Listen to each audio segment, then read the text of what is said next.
Hey folks, how you doing? Welcome to the Metanoia Catholic Coaching Podcast. Got a special guest today. Steven Rummelsburg. Yes.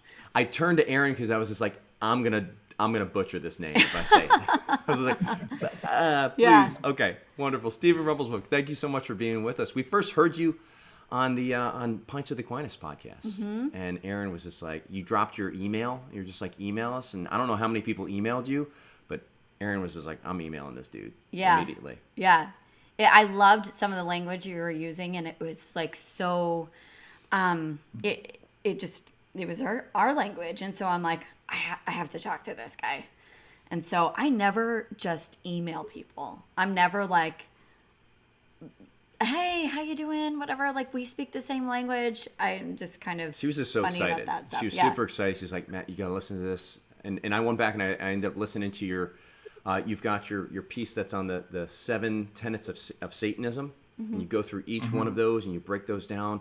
That was eye-opening. Yeah. We're not going to touch on that too much today, but you can check that out. He goes through that on Pints with Aquinas. You touch on most of those 7 tenets, I believe. But where can they, and we can get into where they can actually find that piece. You've got it on your website as well. You can just watch it for free and download it. That's a very interesting one. Yeah. Yeah, but we wanted to reach out, and it was just really kind of cool. So you responded almost immediately, and we got on a Zoom call that day, and we just started talking, and it just, I don't know, the Lord was working, and we were like, okay, we got to do something together. And Yes. I don't even know where the brainwashing thing came from, but guys, I am so excited about this topic. I've been wanting to do a podcast on brainwashing, even a class on it, like how not to be brainwashed. So we went back and forth on this, and here we are. Actually, we were supposed to record like a month ago. Matt got sick, Right. and it was fine. This is beautiful. This is how the Lord wanted it to be. And so let's just pray that our little one actually sleeps through her nap, and we're excited, Steven, to have you. So We've been talking enough. Steven, we'll let you speak for a moment here. Yeah. Oh, Matt and Aaron, thank you both so much for having me. And yeah, you were the only two that emailed me, which was great. I'm really glad you guys reached out. It's touchy stuff. It's serious. These are serious topics, and brainwashing especially is important. And I really love the fact that as life coaches and psychologists, that you guys reached out to talk about a recovery of the authentic notion of the human person, which I think is the root key to recovering an authentic psychology. So I love what you guys are doing, at least as much as you love what I'm doing, probably more. Yes, pop psychologists. I wouldn't say that we're not clarify. We're not licensed psychologists, so I don't know if that's a surprise to you see, Stephen. But we certainly love St. Thomas's philosophy of psychology. And so why? Because it's so foundational. If you don't have the right anthropology, how can you help anybody to improve their life if you don't have the actual instructions to really what thriving looks like for the person? And God has given us that manual, and I think St. Thomas Aquinas has done a beautiful job in making it very clear to us, and John Paul II as well. Yeah. Yes, absolutely. And a while back, Elizabeth Anscombe, she put out a statement. She said, we should suspend all psychological practice until we recover an authentic understanding of the human person. Because that's really where it ought to begin. But we ought to go one step back further. We ought to say we should cover an authentic understanding of the nature of reality first, and then understand the human person within that reality. And then I think we'll be ready to go with something real and authentic and truly valuable. Yeah. So if you get reality wrong and the human person wrong, how can anything good follow? Yeah, I think of John Paul II's theology of the body, the 2 questions he was asking. First, what does it mean to be human? And then based on that answer, you have to answer that question first to be able to answer the next one. How do I live my life in a way that's going to bring about true happiness? That's right. And we got a lot of people that are looking for that answer. How do I become happy? How do I live my life in happiness? Well, if you haven't asked that first question first, which we're going to explore a little bit of that today, then you're ill-equipped. You're just going to be fumbling in the dark here. So we're going to be a light to your path, God willing, here today. Where do we start? How do we start? I know we got a little bit of a plan here. What do you think, Stephen? Let's begin with discussing the definition of brainwashing. It's a hot topic. A lot of people talk about it, and it's so prolific right now, or so ubiquitous, I should say. Brainwashing is happening everywhere, in our schools, in our Hollywood movies, in our media, our mass media, and on the radio. It seems to me that brainwashing is happening everywhere, and that might sound hyperbolic. So first we should define, what is brainwashing? Great. Go for it. Yeah, and then I'll take a stab at it, but I want you to go first. Oh, you do? Okay, I was going to pull out Father Ripperger's book. Oh, great. Okay. And just read his first line, because I think he just defines it right out of the gate on page 626 of his book on psychology, which is phenomenal, by the way, because it's based on Thomistic anthropology. But Father Ripperger says, brainwashing is a process in which the habits of the cogitative power are stripped and the habits of judgment in the possible intellect are altered. Yes. That is the most basic definition, and it really probably doesn't make sense to a lot of us today, just because the language in it is Thomistic and not modern. Yeah. So I love that he brings this up, because this is, and we've spoken about this a couple of times in the podcast, the common sense power, the cogitative power, the imagination, and I'm happy to clarify what the cogitative power is. It is a part of our material soul. Yep. Sorry, guys. It is a part of our material mind, and it's our basic natural level of judgment. So within the cogitative power, we make associations, groupings. We go, this is good, this is bad, so on and so forth. I mean, you see this in like children, you see this even in dogs have another, it's called the estimative power, but it's similar in that like they smell bacon and they're like, good, so they run towards it. You know? They see a rolled up newspaper, they go hide. Yes, yes. So but we have that on a really basic level, and that is what the cogitative power, that's the point of it. God gave it to us. He shared it with us. He was like, listen, this is what you got to do. Because what happens with the cogitative power, that feeds our higher faculties of our soul. That actually gives what St. Thomas Aquinas calls the phantasm. So it actually like creates a picture, and it brings it up to the higher part of the soul. And it kind of helps us understand our place in the world, right? And it helps us to understand just on a very habitual way, this is good, I can move towards this is bad, I need to move away from this, right? Without having to reason and use a whole lot of our brain energy to focus on those things, we can just kind of respond, react a little bit, and it's just a lot easier. Yeah. Yes. That was a good definition. Yeah. Oh, thanks. Well, we teach our coaches this, and it's like, how do we synthesize this language? How do we bring it down? And yeah, it's our basic form of judgment. So brainwashing, going back to that description that Father Ripperger uses, is it strips the cogitative power of its power to do that, to associate.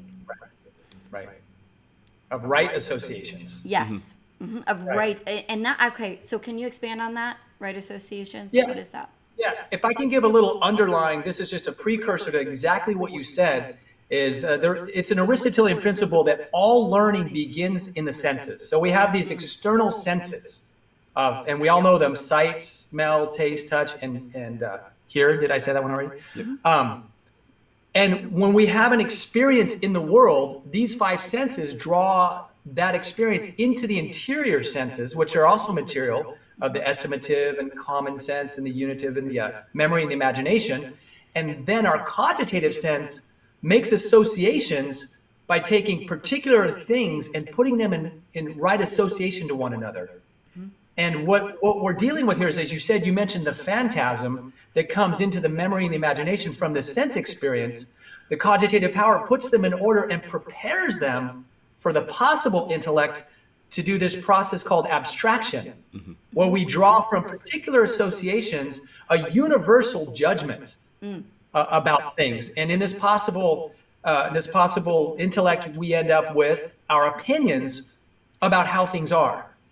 And so what Father Ripperger says is that these associations, which are very natural and normal, and our judgments, which are also very natural and normal, we might see how things are. That's my mom and dad. My mom and dad are good.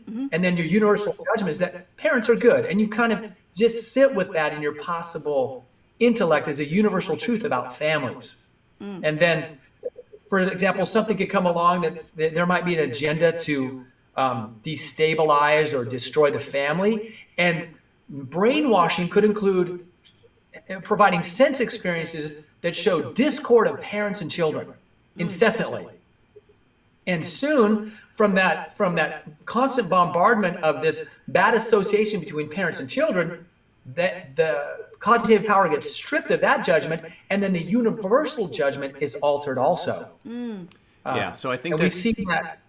Yeah, and that's a great point that you're making. So, because when we talk about the cogitative power, also, we're talking about particular judgments as well. So, particular versus a universal judgment. So you've heard Steven say universal judgment. That's taking place in the higher possible intellect, right? But particular judgment. So what's an example of this? So I've got a headache, right? And I take an aspirin, and the headache goes away. The particular situation is that the aspirin worked to remove my headache in that one situation. But to come up to the universal principle that aspirin is always going to help somebody out with their headaches, that's something that's an understanding in the possible intellect. That's now a universal principle that's being applied based on the evidence in a particular scenario. Right. Okay. Yeah, and you might suggest to others, oh, you have a headache, take aspirin. Right. Yes. Right. Yeah. Right. It works. Right. Yeah. It always works. Yeah. No, and It always what works. man, Yeah. what you brought up about the destabilized families, I mean, I think of a lot of shows. I think of shows on the Disney Channel. Yeah. Frankly. I was thinking the same thing. Where it's just like the buffoon father, the buffoon parents, and the kids are these teenagers, and oftentimes I'm watching them just like, where are the parents? Yeah. Where are they even at? And when they show up, they're just like, oh well, just kind of like boneheads. Yeah. And the kids are really the smart ones. And what's the if you're constantly bombarded with that? I mean, it's like parents are not to be listened to. Like that's the message. Or parents not are to be dumb. taken seriously. Yep. They can't understand. They don't understand what's going on. And you can see that. You can see that how that can eventually build that universal principle that we're just talking about here. Yeah, Very and it's a slightly worse. It's worse than that. I haven't watched Disney in a while since my kids were young, but it was happening a decade or two ago as well. It begins with the child. The father's a buffoon, first of all. The children know better than the father, and then go against what he asks them to do. They literally defy their father's authority. This is the new universal judgment: is your father doesn't know, or your mother. And so you do your own thing, you get in all kinds of trouble, but because you're amazing, you solve it yourself. Your parents told you not to, you did it anyway, you made it work, your parents were wrong, you were right. And that's a very destabilizing universal feature. And we've seen the family break down tremendously from these kinds of influences. Yeah, I think of Homer Simpson. Everybody's head always probably goes to Homer Simpson with this. And I remember a particular one where Lisa is she's afraid she's going to end up as dumb as her father, right? And then all of a sudden, Homer brings in all these other Simpson men to show him that like some of them are really good and they look really nice. And one guy's just like, I play a millionaire at parties, and the other one's like, I'm a fake doctor, and they're all a bunch of screw ups, right? And then all of a sudden, a woman shows up, and they what ends up happening is all the women on the Simpson side are very successful. And they say that actually the defective gene in the Simpson gene is on the Y chromosome. Of course. And That's the universal truth, isn't it? Yeah, right, Yeah. exactly. And that's actually, it's interesting that they make it funny, but it's like, no. This is actually being fed to everyone right now. Of course. Yeah. The Y is an X without a leg. Yes. Yeah. It's a deformed X. And I make the joke that kindergarten is a place where all the Ys go to die, even the chromosome. Oh, that's so sad. Yeah, no, and that's true. Yeah. Kids stop asking why in school because it is essentially a venture in brainwashing. And I know that's a bold statement. I've been a public school teacher for 31 years. and I know the curriculum inside and out. And I think that'd be a really important thing to explain if we had more time, which we don't. But we can all take our own experience and ask questions. Did we leave school with the proper associations and the proper judgments? And I have yet to meet people who left public schools with those things intact. Well, not only public schools, but I know you've even been at private Catholic schools as well. And is there a difference that you see between the two? Oh, yeah. Yeah. I would say, considering the standard to which the Catholic school ought to be held, there may be even more damage done at the Catholic school that adopts secular methodology or secular humanism than there is in the public schools. So I would venture to say that more faith is destroyed in the unfaithful Catholic schools than even in the public schools, which does have an intention to destroy authentic faith. That's one of its underlying principles of truth. It also wants to destroy truth. And I don't think the Catholic school intentionally wants to do that, but that's part of this brainwashing where objective truth becomes an object of mockery, where personal experience is inverted and held above that. So that's so interesting, because I was actually just going to ask you on that, because we were talking about associations being true, right? Like, we want true associations. Like, this power of the cogitative power, it works To the good. It works to the good too, right? Yes. If you have associations with truth, and then you're just talking about truth, what is you actually wrote us a definition of truth, but like, when somebody asks you, they're like, how do I know what is true? Like, what do you say to them? Right. Well, it's fairly simple, but we need a few terms probably. The basic definition, according to John Paul II, St. John Paul II, is the truth is the convergence of the mind and reality. And one of the reasons that would be so problematic today is that we have been centuries deep in a form of idealism flowing out of nominalism that says we don't come to know real things anymore. You can't know real things. You can only know your ideas about real things. And that evolved into you can only know your feelings about real things, and you don't know if they're real anyway. So we've been in this sort of de-evolution. And Thomas would have said that the truth is the adequation of the mind to reality. Virtually the same thing as St. John Paul II. Where a lot of thinkers are out there that say that the truth is your perception is really what creates the reality, right? And it's like, so the person that is colorblind, right? Like that colorblind, that perception that they have, we don't call it defective. That's just reality. It's part of the reality. And how are we to say that how do we even to call it a defect, right? At that point, right? We need to be able, in order to call something defective or diseased or broken, we have to have a standard, an objective standard that exists outside of our perception to which we can hold it up. But that's a very inconvenient proposal as well for people that want to live however they want to live. That's right. Very inconvenient. And it's ironic because there's a rejection and denial of the standard. When they imply the standard by saying, no, there is no standard, that's a standard that there is no standard, which is a really dumb standard. Yeah. But there's a really interesting contradiction there. Yes. It's very funny the and other day. Really universal. Go ahead. No, I just say that's nearly universal now. Yeah, now it's a universal. It's something that's somehow has made its way into, So it's universally true that there is no standard, and that is the standard. Yes. That's the standard. How hilarious. Well, there's that law of non-contradictory. I know this was something that we discussed a little bit here. Can you share a little bit about that principle of non-contradiction? Yes, there is what Aristotle calls the first principle of all reality. The modern era could be characterized as a rejection and denial, not just of Aristotle and Thomas, but a rejection of first principles. And so we run into real problems because Aristotle says the first principle of all reality is the principle of non-contradiction. And a very simple form of that is to say a thing cannot be a thing and not be a thing at the same time under the same conditions. And that's simply to say that I'm a man. And either I'm a man or I'm not a man, but I can't be both in the same situation under the same conditions. That's a simple way to put it. Yeah. And I always, go ahead. Oh, I was going to say, and it's like one of these is true. Like which one is true? We do this a lot in mindset coaching. When somebody's stuck in confusion, it's saying, okay, there's two contradicting realities in your mind right now. Which one is true? Keep Right. going though. That's just No, they can't both be true. Yes. No, you're absolutely right. That's the thing we don't get. And the world today says that's not true. You have your truth, I have my truth, and even though they contradict, we're both right. Yeah, that's it reminds me of the cat. Usually problematic. It reminds me, what's the thing? It's the cat in the box, right? Schrodinger's cat. Schrodinger's Yeah. cat, right?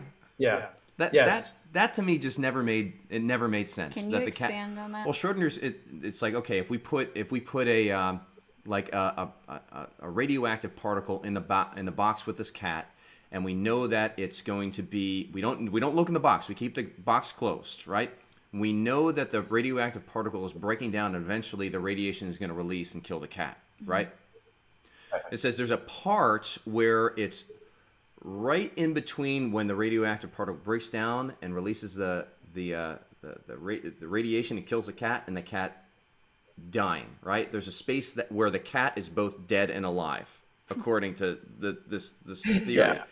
which is just like, Sorry. why do we assent to this? Why do we go?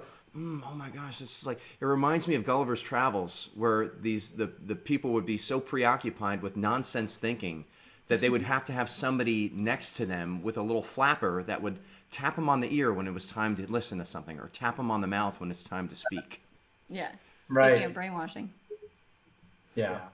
And that what you're talking about with Schrodinger's cat is a conflation. It's an example of a different kind of metaphysics that we don't share with Aristotelians and Thomists, or that they don't share with us, where it's a refutation of the first principle of all reality, really. And it's a little bit of a scientism mechanism, but that's not the way Schrodinger meant it. And it's quite a bit more complex than that. But modern people read that and we say, oh, the cat is both alive and dead at the same time in the box, and it depends on whether or not you're observing it. As if it's a nod to the Heisenberg principle, right? Is it a particle or a wave? Well, it depends on who's looking at it. Yes. In material science, we might be able to say such things, and I think that's okay.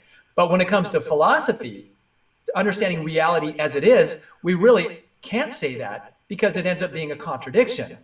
And the biggest irony about so many people that reject the principle of non-contradiction is that implicitly they don't reject it. And if I could share an example, in my class, I start my year. I go into all these classrooms all the time. I'm a mentor teacher, so I go into classrooms. And I start my introduction to a class by asking this question. I say, how many of you believe we should respect all opinions? And in a normal classroom in California, 31 out of 31 say, I do, we should respect all opinions, right? They all agree. And then I write that on the board. 31 people say we should respect all opinions. And then I give them the definition of the meaning of the word absurd. Absurd is to explicitly affirm what you implicitly deny. And then I talk about the fact that the word respect means to admire and to appreciate and to kind of be in accord with and agree with a thing. So if you think we should respect, admire all opinions, then I drop the bomb on them and say, I disagree. I don't think we should respect all opinions. And they gasp. And they say, how dare you? You're so mean. What's wrong with you? Of course we have to respect all opinions. And we go through a series of objections. It usually takes about 8 to 10. And it finally dawns on them that they do not respect my opinion, that we should not respect all opinions. And it's a beautiful moment. It's a beautiful moment, and a great way to start the year by recovering what is self-evident, the first principle of all reality. It's really, really great. And that's the ground from which we have to proceed, because without that, there really is not even a conversation. Yes. It's not a real conversation. Yeah. So, and Aristotle says the same. Yeah, all really important things. I know that we're laying the foundation for really, we want to equip people to know when there is something going on behind the scenes, right? When there's potentially some brainwashing going on. Brainwashing is a loaded word. I think Yes, when it is. we receive it, it's just like nobody wants to be brainwashed, right? Or it seems like it's almost conspiracy theorist. But maybe just kind of like tone it down a little bit. Like, what is really what's going on when somebody is intending to brainwash? Is it always in an extreme end, like, thinking communist China brainwashing people, and that's really where it came from, right? The term. But Right. or is there kind of like an in between where it's not quite as bad, or is it always bad? Brainwashing de facto is always evil. It's always bad. The form that brainwashing takes of giving a sense experience that conveys a perspective, or what Father Ripperger calls a ratio, this is a legitimate form of education. And it's actually a good thing if you're conveying truths and proper associations that are in accord with the nature of reality. That's a great thing.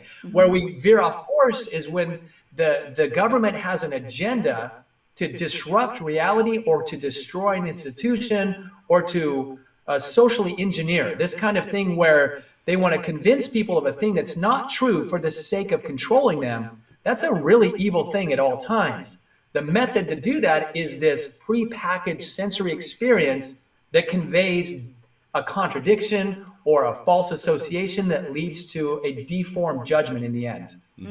So yeah, that's always evil. To mislead people is an abuse of speech. Yeah, I think Orange Man bad. Yeah. Orange Man bad. Yeah. And what's his Right. name? Ben Shapiro always brings it up.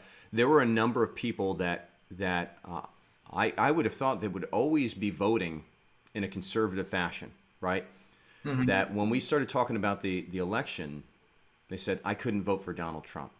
And I said, well, why? And when I asked that question, why, I didn't really get a reasonable answer. Like an answer that was based on reasoning, right? Like if you can't vote for somebody, you should be able to say, well, I don't like this policy, or this. But Especially if it's an emotional response too. Yeah. Like it's kind of like, okay, so you're feeling a lot of very strong emotions here.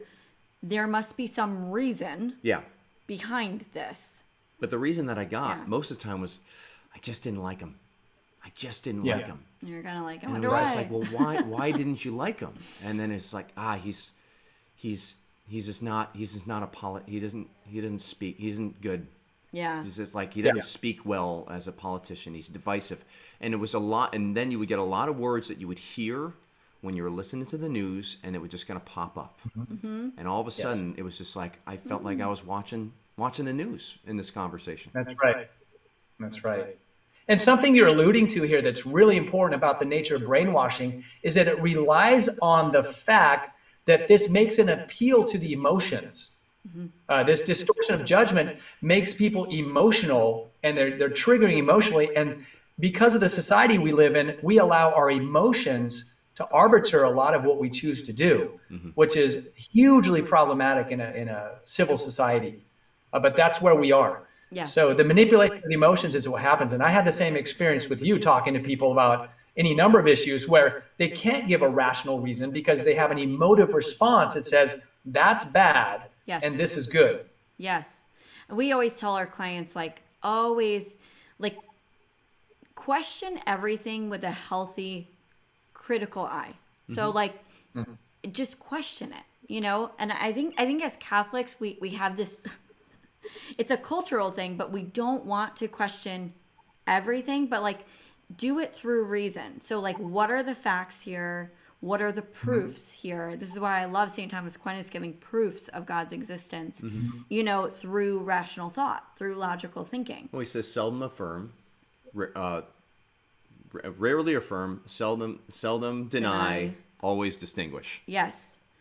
So, right. and I think one thing that I really love from that little section on brainwashing in that humongous book too is kind of the how do people do this? How do these agencies brainwash? And it's this constant barrage of images, this constant boom, just Prepackaged association. yeah, that's it. Here, orange just man bad. here it is. Orange man bad. Here it is. Look Yep. at this. Look at this. Look at this. And then also kind of the predetermining factors of somebody who's maybe more open to being brainwashed. I hate to say that, but Susceptible. susceptible. That's it. Yeah.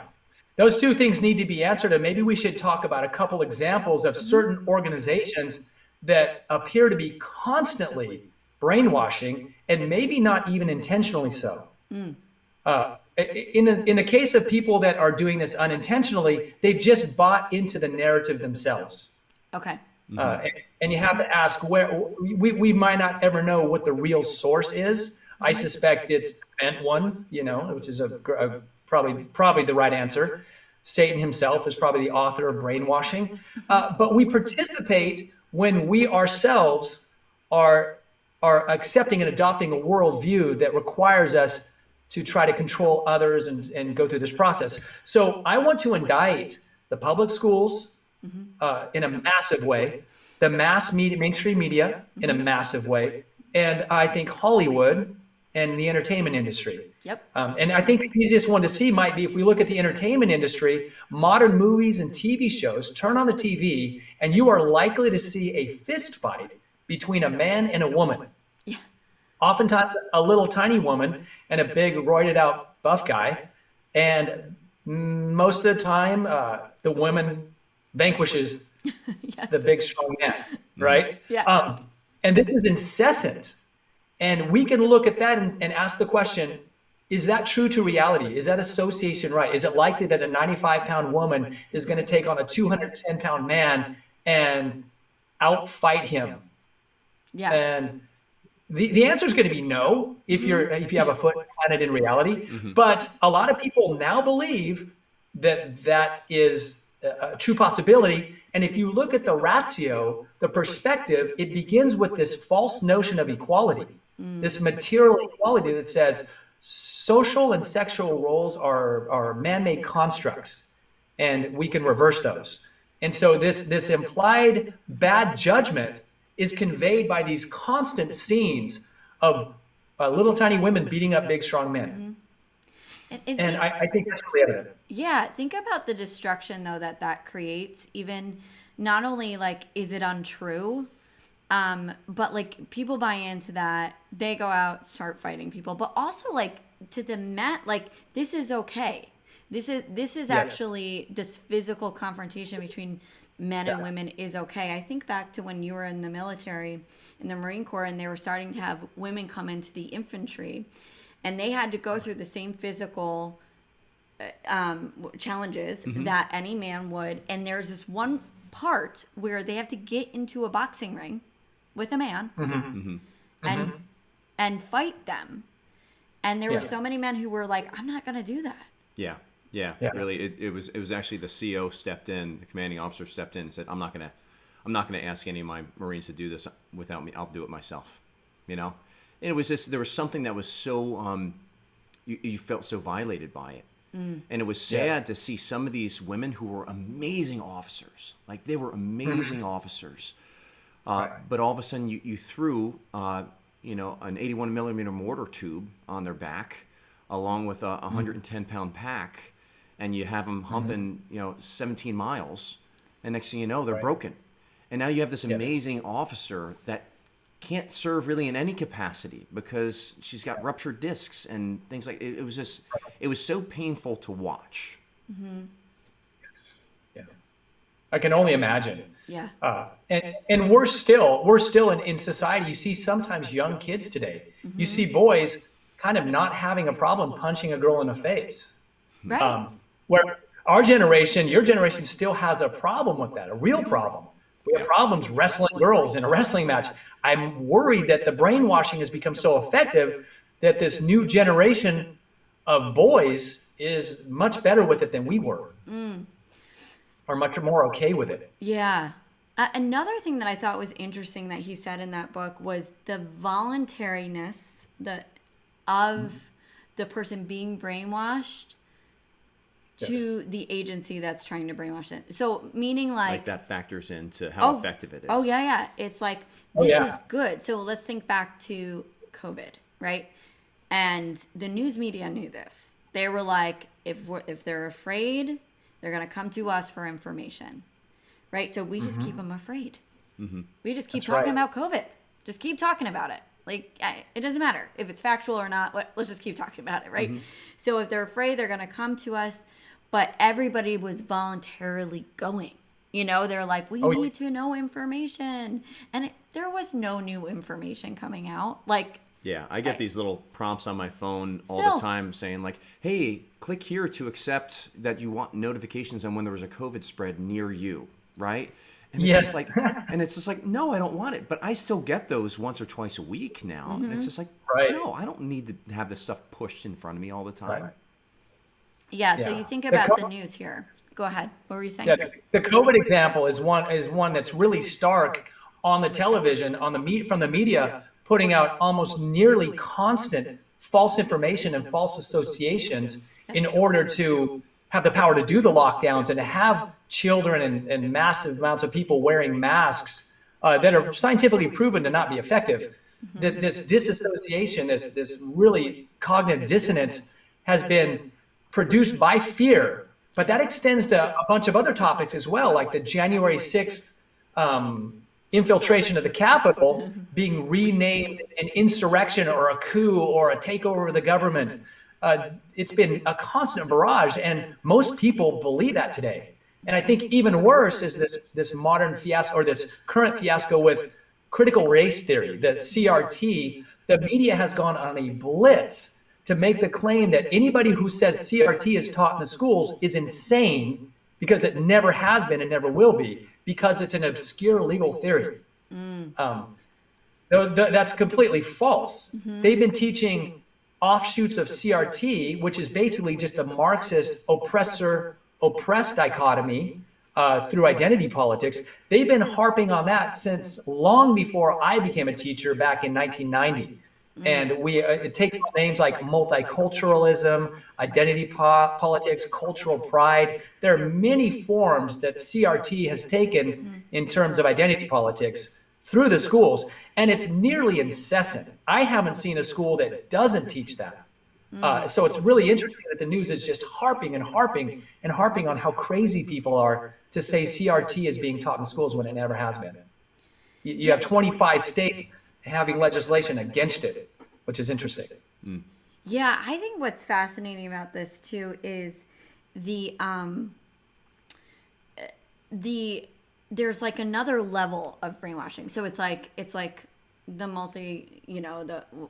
the mainstream media, we'll use them as an example, but then there's almost this, I don't know if I can't really think of a name for it, but it's like a bullying. If you don't do this, like Rippinger uses this in one of his talks on it, which is a great talk, and I want to like suggest it to everyone. It's Fear and Confusion by Father Rippinger on YouTube, and he talks about this in full detail. But he says he's like if you don't wear a mask outside, you're killing grandma, right? Like so there's this play, like you were saying, this play on the emotions, but also like a bullying of it. And that's another play on fear, because we're attached to like whether or not we're liked or not. You know, like that's what the attachment is. It's like, oh, but everyone's gonna think wrong of me. Think I'm a racist or think I'm a bigot or a racist or whatever. You know, fill in the gaps, fill in the void right there. So.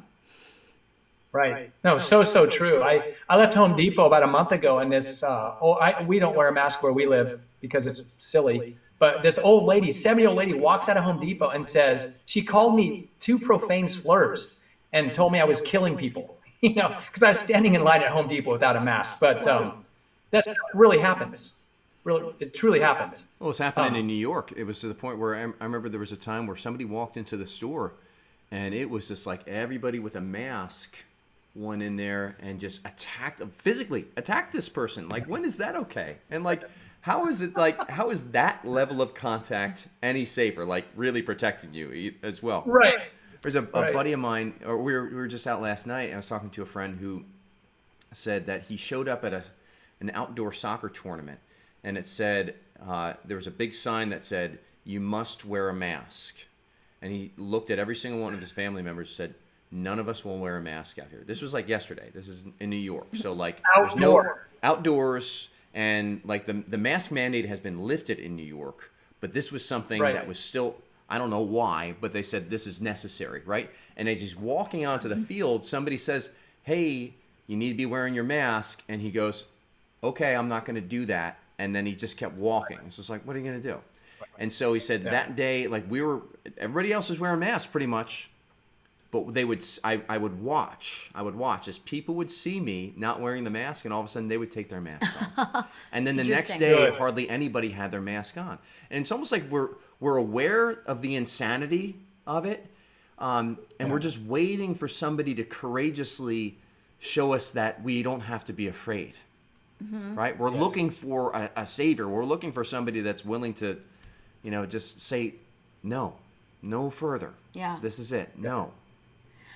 Stephen, I want to ask you a truth question. teller. What do you think? A truth teller, yes. How would somebody know if they've been brainwashed? Or yes, subjected to brainwashing. Yes. How do you think? I think that's a great question. Well, the simple answer is that we've all been subjected to brainwashing in a profound way. And you can almost say, to the degree that you pay attention to the news or on screens, that's the degree to which you've been brainwashed. So the less screens in your life, the less brainwashing you're subjected to. And if you haven't been in and through the public schools, that's a better chance of not getting brainwashed. And if you haven't been to universities or things like that. But even so, I think today you could almost be a hermit and still be subjected to brainwashing. So it's so ubiquitous. It's everywhere. It's in the phrases we have. It's in our slogans. It's in our language. And it is for us to identify. Yeah. So I think what you're asking is, how does one become inoculated against brainwashing, or what do we do? And I think it's very simple and yet almost inaccessible just because of our conditioning. But the first thing that Father Ripperger says we must do is first we have to eliminate the false associations with the images first. Like, get off the screens, get off the TV. That would almost mean we'd have to stop talking to people for a bit just to get our bearings, right? Right, yeah, we have to guard our common sense power at that point. Like the things that are coming into our senses, we have to stop. Like we don't have the ability to filter through it. There's too much coming in. With the image, there's no filter. With the idea, there can be a filter. When we're bombarded with an image, there's no guard at the gate really, except for virtue. And we'll talk about that in just a second. But after we eliminate the influx of the brainwashing images, which are incessant today, we have to change the image. And what that means is we have to seek out and approach sources of truth that will edify us and reorder us to have the mind adequate to reality, or to converge the mind with reality. So the real answer is, first of all, we have to understand the right worldview.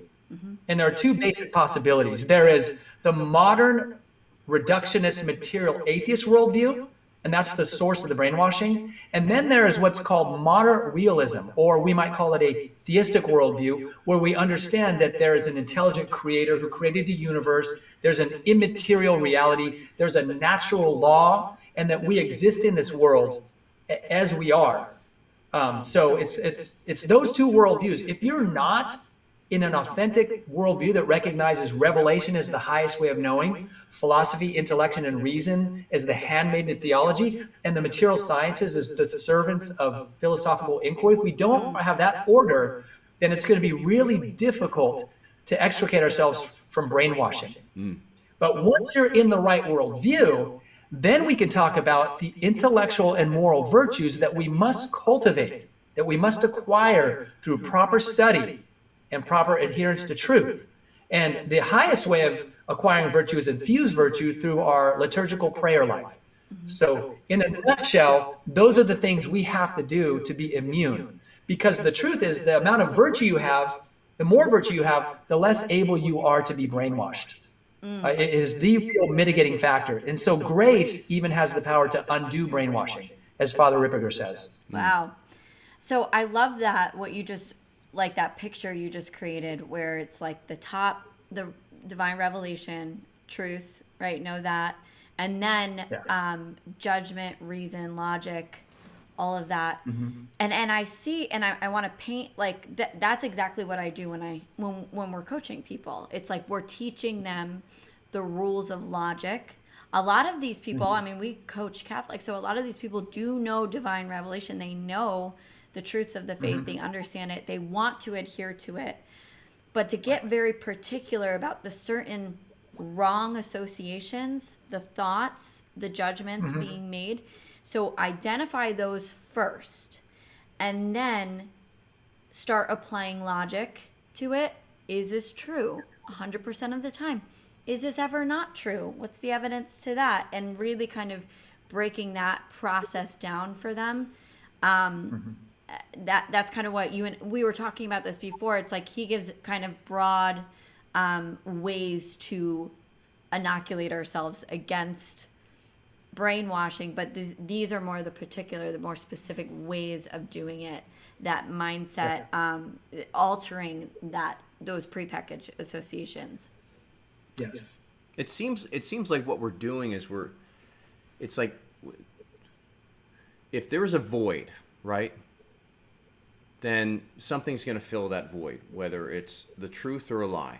Something's going to fill that void. I think it was Matthew 12:44, where it's where the windswept house, right, where the demon that's been cast out is wandering in the desert, and it says like, hey, I'm just going to go back to where I came from, and finding it swept clean brings in 7 more demons with him at that point. If all we do is repent and cast out, but we don't repent and believe the gospel, we don't bring in the good associations to fill that void, we leave ourselves open and susceptible at that point. So the greatest way that we can inoculate ourselves is to identify where those associations are that we don't want to keep. We repent, we cast out, but then we have to fill it in with the truth at that point. Because if the truth is there, right, there's no void for that. For the lie to even take root at that point. You immediately reject it because you've got something so much better. Right. Well said. And that's exactly what Father Ripperger said. The second step of getting rid of this is to encounter the truth after you eliminate lies. Yes. And that's a tough thing to do, because the false worldview, the materialistic, mechanical worldview is so ingrained in us that even discussing the proper worldview and the right things to do through the lens of the wrong worldview makes it impossible for us to achieve. So somebody really grounded in that false worldview can say the words, think they know the words, think they understand the words, and still not even come close to getting it. Can you give an example? For example, we would say, we use the same language. So somebody who believes in just the material worldview, which is material and efficient causality. Things happen, things exist, and it's all material. There's nothing transcendental. In the real worldview, we know that material and efficient causality exists, but we also know things have a formal or essence or substantial form, which is a transcendental blueprint that governs what the thing is and what its proper end is. In the materialistic worldview, there's no natural ends. All ends are arbitrary and to be determined by the subject. So to deal with universal transcendental things from a subjectivist point of view or a materialist point of view is to use the same language, but mean very different things by them unwittingly. From the authentic worldview, we know that when the materialist says a thing, we're saying the same words, but we know that we don't mean the same thing by them, but the materialists don't know that. So is that like when somebody says love is love, right? Yeah, it's exactly like that. Okay. And so we see this slogan popping up in the LGBTQ plus community that love is love, right? Right. Define your terms. That's perfect. That's perfect. And that's also an example of many, many instances of brainwashing on modern television. Is they have a certain quota of same-sex couples that they want to portray, and they don't portray them as they are. They portray them as very, very attractive and happy and emotionally adorable situations. This is a way to convey the false notion that love is love, and that's only true if you don't know what the word love means. Yeah. For the real worldview, love means to will the good of the other. In the materialistic worldview, love means it's the passion of what I'm attracted to and what I think will make me happy or satisfy me. And so we can both say love, but we mean radically different things by them. Yes. And that's a great example. Yeah. And there's actually not a conversation there. Yeah, no, this is so good. This is like, I just keep thinking of how we coach. Oh, our daughter's coming up the stairs right now. But how we coach and how defining the terms is so specific. I got her. Yes. you got to be really specific on your definition of terms. Sorry, guys. Yes. Grab her. That's one of the key issues is how do we define terms? Most of our terms in the dictionary are nominal definitions, and there's nothing wrong with nominal definitions, but we shouldn't end there. We need a recovery of essential definitions that alert us to all four causes of what a thing is. Okay, And when that you would say be a lot essential, when you say essential definitions, when you say essence, give us a little bit of a brief philosophy lesson as to what we're talking about here. Okay, if both worldviews said the word nature, the scientific worldview, materialistic worldview would say nature is Mother Nature. It's the trees and the plants, and even you're nature, but they're referring solely to all its material constituent parts, and even by efficient causality, how it came to be. A tree released an acorn, the acorn was planted and grew. All of it's mechanistic. When we say nature in the real worldview, to give a more essential definition of what nature means, we mean a principle of motion and rest, which for any given thing shows you its powers and potentialities and how those are fulfilled by a proper natural end. That kind of definition of nature does not exist in the materialistic worldview. So nature is a synonym for essence, where we're coming from. It's not a synonym for essence where the naturalists are coming from. So and for a better example, a human person, we would say your substantial form is your immaterial soul. And the naturalists would say your substantial form is your body because it's your substance. Right? So it's the distinction between the fulfillment of an immaterial substance as opposed to just a material substance. I hope that's helpful. Yeah, a little bit. Certainly, it's. I'm trying to think, always conscious of our listeners, and you know, it's a new language. It is a new language here. So I know it's a different language. Yeah. So I know we've covered quite a bit, and I've lost my co-host here. This is what happens when we record our podcast during nap time. Right. But in terms of so we've to kind of review what we've covered here. In terms of the brainwashing really being something that it's going on all the time. And a prepackaged association is what's going on when there's brainwashing, meaning somebody is telling you not only how to think, but how to feel about a specific object, right? And so little things, what are some indicators you think that we could tell people to look for so when they know that something's being given to them in a prepackaged way? I think of one example. It was really interesting to me, where it was with the June 6th insurrection, right? Where I was watching it, I believe it was on CNN, and the woman anchor was saying, "What you're about to see is the worst thing that you've ever imagined. It's a sad day in American history, and there's all this buildup that's going on." And if you actually, and then they played the clip of Donald Trump saying that I can't remember exactly what he said. But by the time you watched it, everything that you were hearing was being filtered through this view that he had just incited an insurrection. And when I actually listened to what he said, if all they did was present what he said, it would be like, that's something we hear politicians say all the time, right? Yes.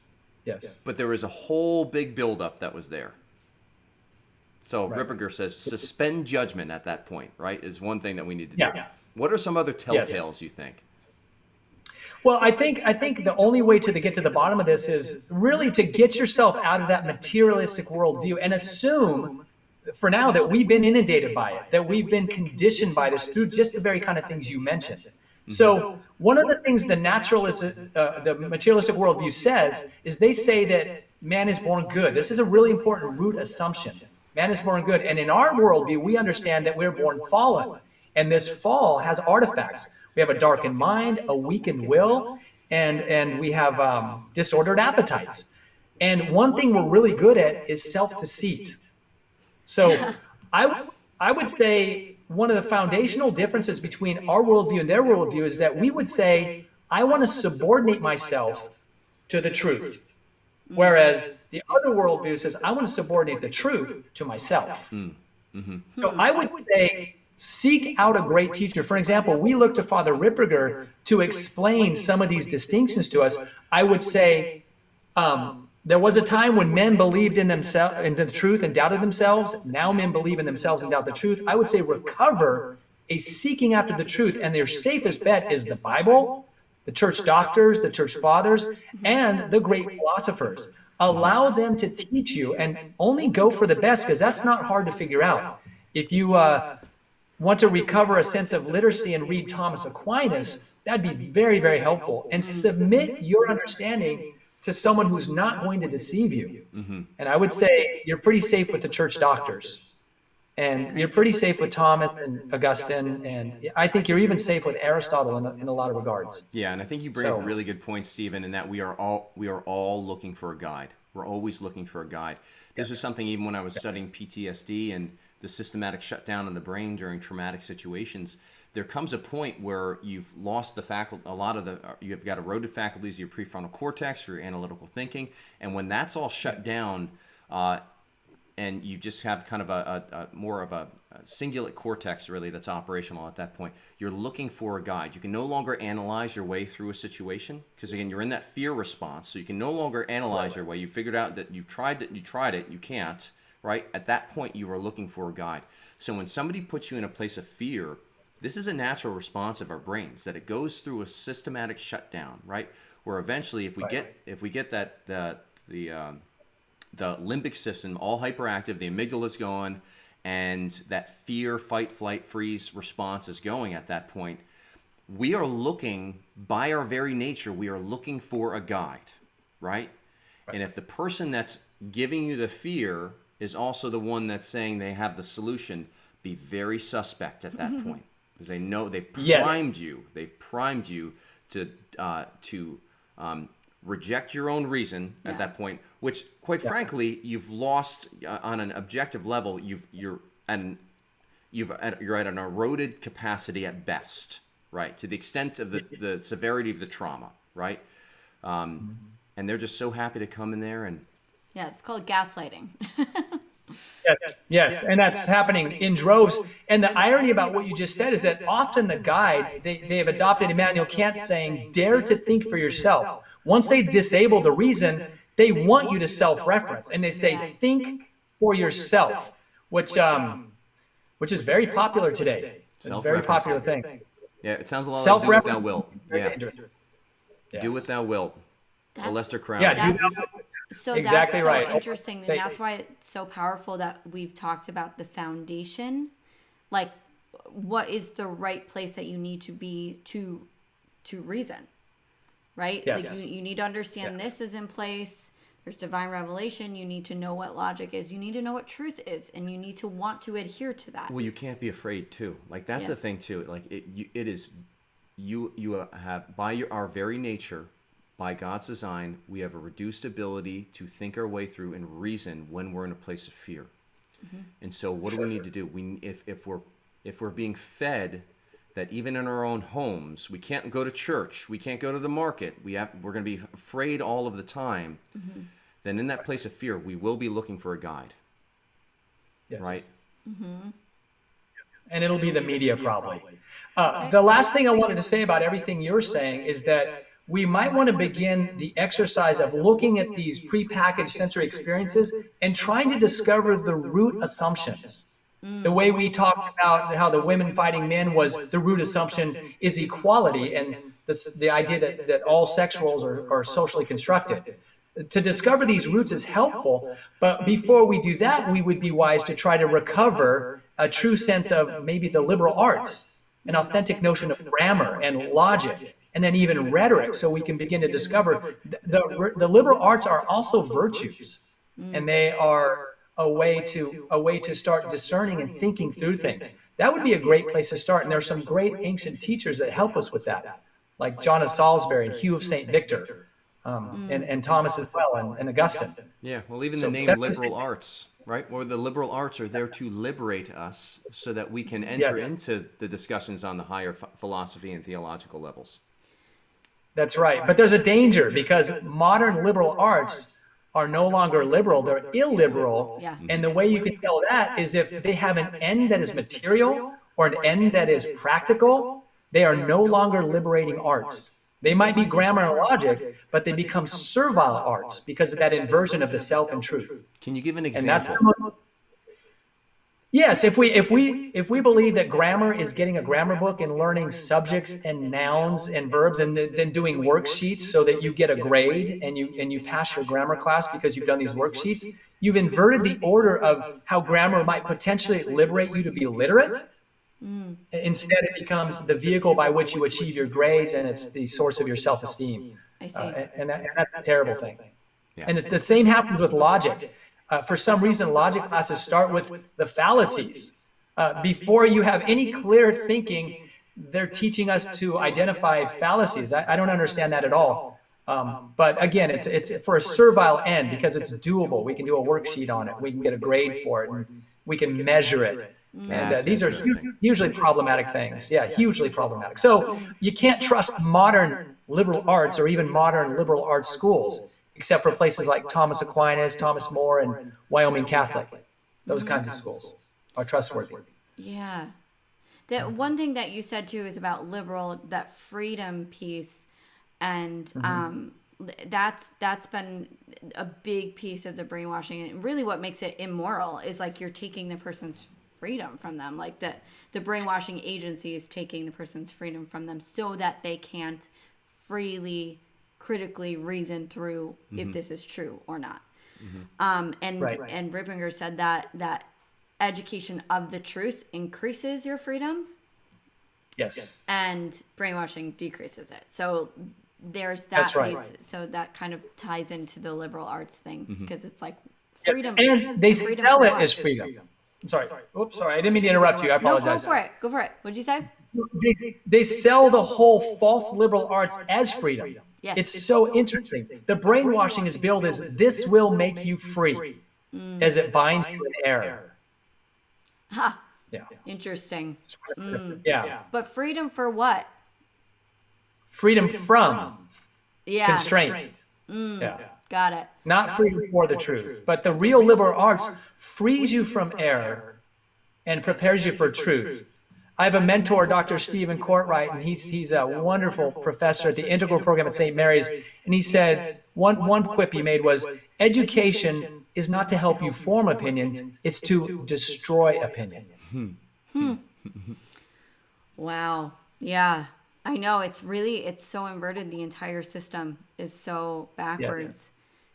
So from this entire conversation, the walkaway points are, remove yourself from the prepackaged image that's being presented to you. So like get yourself out of there. A lot of people ask me, why don't you watch the news? And I'm like, because I don't feel like getting brainwashed today. Yeah. I mean, that's just... And it's so ironic that it's just like the people that are listening to this or watching this are on a screen right now. And there's probably if you look around your screen, you're going to see all of these little things that are trying to grasp at you. But this is the way that we get the message out here.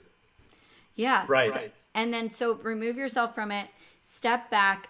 I think identify what the association is and even what's behind that, the premise behind it. What also has to be true for this thing to be true, and just start questioning it.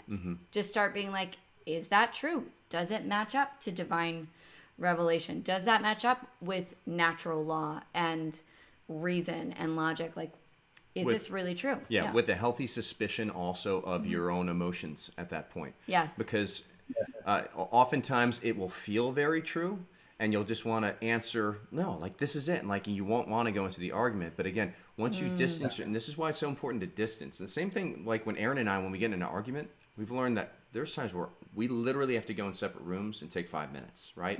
Just allow the passions to quell, and so we can actually think through what's going on. And usually I'm apologizing at that point. But Right.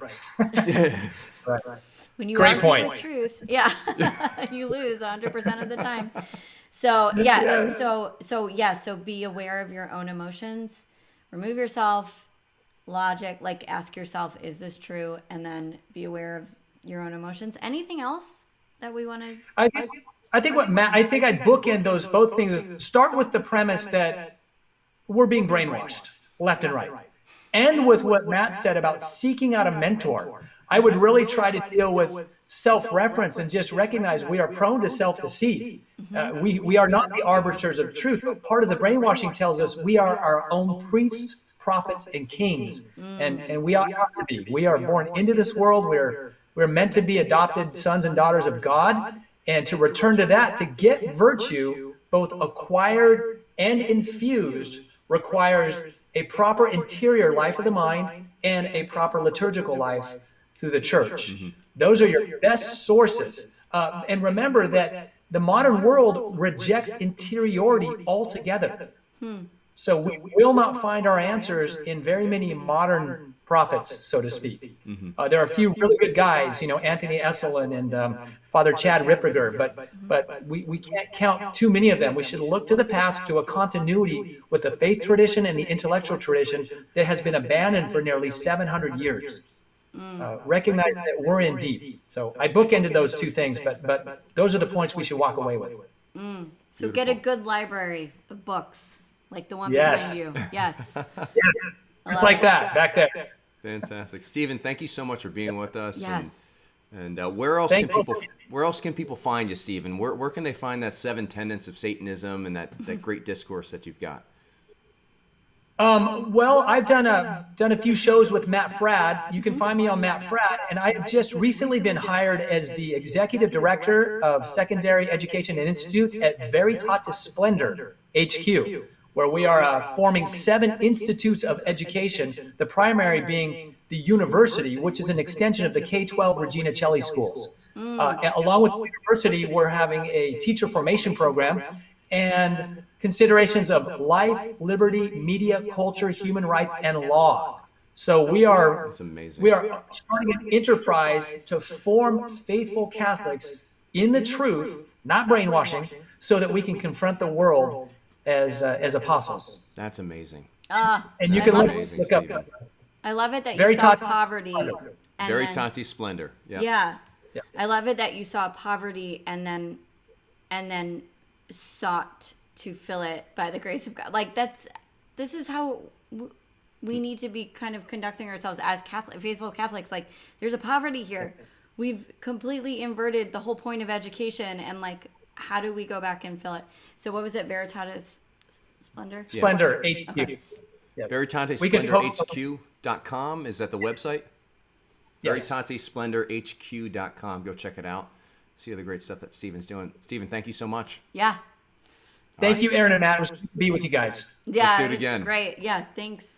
Do it again. God bless. Bye. God bless you.